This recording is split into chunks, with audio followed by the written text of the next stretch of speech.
সুপ্রিয় দর্শক, আসসালামু আলাইকুম। আজ 26শে মার্চ 2026, রোজ বৃহস্পতিবার। কাছে ও দূরে যে যেখান থেকে জান্নাত ডেইরি ফার্মের এই ভিডিওটি দেখছেন, সবাইকে আন্তরিক শুভেচ্ছা অভিনন্দন। দর্শক, আজকে একটা গাভী দেখাবো, 2 দাঁত, প্রথমবারের মতো বাচ্চা প্রসব করছে। কোলে ষাঁড় বাচ্চা, বাচ্চার বয়স আজকে 3 দিন। দর্শক, গাভীটা দেখেন, অনেক শান্ত শিষ্ট, একদম শান্ত প্রকৃতির একটা জাত গাভীর যা যা বৈশিষ্ট্য থাকা দরকার সবকটা বৈশিষ্ট্য আছে। একা একা দহন করতেছে, দেখেন কোনো লোক নেই, একদম শান্ত প্রকৃতির। যে কোনো বাসার মা বোন দিয়ে লালন পালন করতে পারবেন, দহন করতে পারবেন।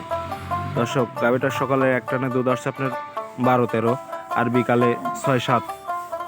গাভীটার সকাল বিকাল মিলিয়ে 20 লিটার দুধ অলরেডি চলে আসছে। আপনারা এসে দেখে শুনে নিতে পারবেন। আর এই গাভীটা যদি কোনো খামারি ভাই নিতে চান, ভিডিওতে নাম্বার দেওয়া থাকবে, বিস্তারিত আলাপ আলোচনা করে নিতে পারবেন।